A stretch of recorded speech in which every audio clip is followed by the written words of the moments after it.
Commander Jake Morrison had survived 14 planetary campaigns, 3 zero-gravity boarding actions, and a diplomatic incident involving fermented Krellian beetle juice. Nothing in his military career had prepared him for this. An invitation to the royal wedding of Princess Vela, daughter of King Terran of the Valic Empire. The invitation itself was a work of art, carved from crystalline material that hummed with inner light. Jake held it carefully as his transport vessel descended through the pearl-white clouds of Valtos Prime. The planet below sparkled like a jewel, its cities built from materials that bent light into rainbow cascades. His commanding officer had been clear: attend the wedding, represent humanity well, and for the love of all that was holy, do not start an interstellar incident. The Valic Empire controlled 17 systems and possessed weaponry that made human railguns look like children's toys. They had extended the olive branch after humanity helped them evacuate a mining colony from a collapsing star. One wedding invitation was apparently how alien royalty said thank you. The landing pad gleamed beneath his boots as Jake stepped out, tugging at the collar of his dress uniform. Around him, guests arrived in vessels of impossible design, ships that looked like frozen music, others that seemed to exist in multiple dimensions simultaneously.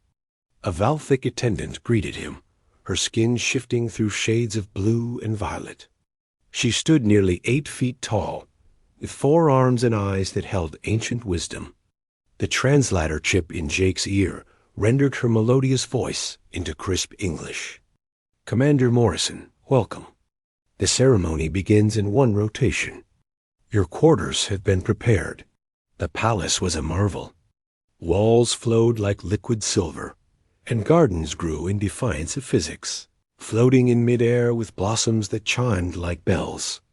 Jake passed guests from 100 worlds, crystalline beings that communicated through light patterns, gaseous entities contained in elegant suits, and creatures whose forms he could barely comprehend.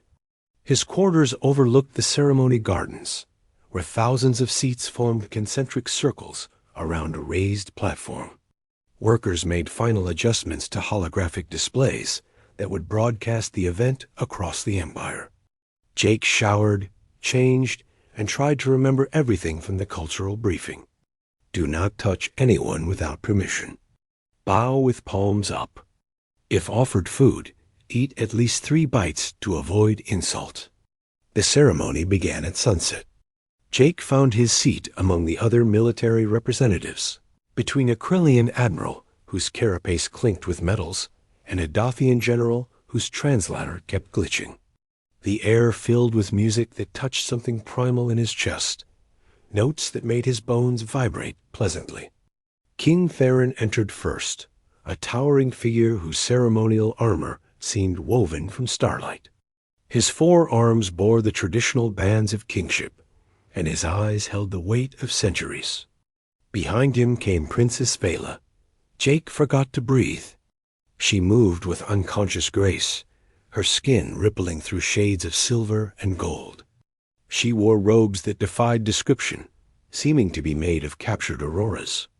But it was her eyes that struck him, ancient like her father's, but holding something else. A kindness that seemed impossible for royalty who commanded fleets. The groom, Prince Kelver of the neighboring Shenth Dominion, waited at the platform. Handsome by Valic standards, his bearing spoke of military training and noble birth. The perfect political match. The ceremony proceeded with elaborate ritual, offerings to the ancient gods, the binding of family crests. Jake found himself captivated, despite understanding little of the deeper meaning. He noticed other things too, how Princess Vela's hands trembled slightly during the vow recitation, how Prince Kelver's smile never quite reached his eyes, how King Theron's expression remained carefully neutral. Then the sky exploded. Ships tore through the atmosphere, their hulls bearing the crimson markings of the Krothak raiders. Weapons fire lit the gardens like deadly fireworks. Guests screamed and scattered. The ceremonial guards moved to form a protective ring around the royal family, but they were decorative soldiers, not prepared for actual combat. Jake's combat instincts kicked in before conscious thought. He vaulted over seats, sprinting toward the platform, even as plasma bolts scorched the air around him. A Crothic fighter strafed the crowd, and he saw Princess Vela stumble, separated from her guards. He reached her as 3 Crothic warriors materialized from a boarding transport. Each stood 7 feet of reptilian muscle, wielding plasma rifles that could cut through battle armor. They saw the princess and advanced with predatory focus. Jake put himself between them and Vela. No weapon, no armor, just his dress uniform and 17 years of combat experience. "Human," one raider hissed, the translator making its voice sound like grinding metal. "Move or die." "Third option," Jake replied and attacked. He had no illusions about winning. He just needed to buy time for the guards to reach them. He ducked the first plasma blast, rolled under the second, and came up inside the nearest raider's guard. His elbow strike cracked its jaw. His knee drove into its midsection. The creature was stronger, but Jake was faster and meaner. The second raider swung its rifle like a club. Jake caught it, twisted, and used the momentum to throw the creature into its companion. Plasma fire tore through the space where he had been standing. He felt heat sear across his shoulder, but ignored it. The third raider leveled its weapon, point blank at Jake's chest. No time to dodge. This was it. A blast of concussive force threw all 3 raiders backward. Princess Vela stood with her arms raised, raw energy crackling between her fingers. Jake had not known the Valic could do that. Her eyes blazed like miniature stars. The ceremonial guards arrived, along with King Terran himself. The king's armor had transformed into something decidedly more military, and the weapons in his 4 hands hummed with lethal promise. The battle lasted another 20 minutes, but the raiders were outmatched once the palace defenses fully activated. Jake found himself in the palace medical wing, his shoulder being treated by a Valic healer whose touch made the pain fade. King Terran entered, still in battle armor, followed by Princess Vela. Prince Kelver was notably absent. "Commander Morrison," the king said, his voice resonating through the translator. "You risked your life for my daughter. There is a debt." "Just doing what anyone would do, Your Majesty." The king's laugh was surprisingly warm. "Most beings would have run. You ran toward danger to protect someone you had never spoken to. That is not common." Princess Vela stepped forward.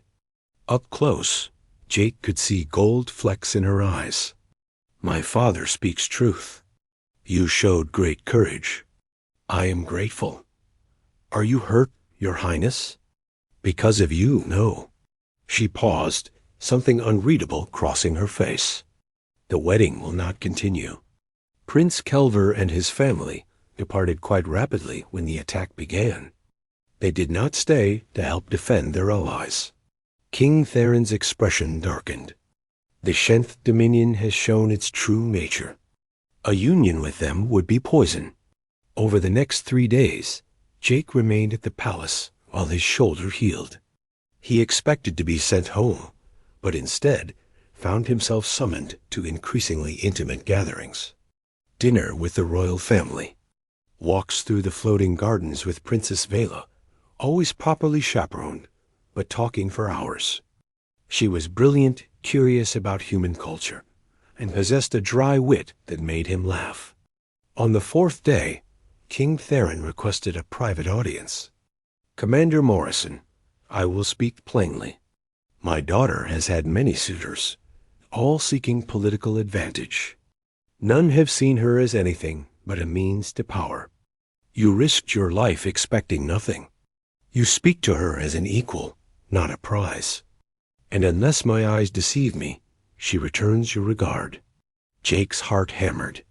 "Your Majesty, I would never presume." "She is watching us from the garden balcony," the king interrupted.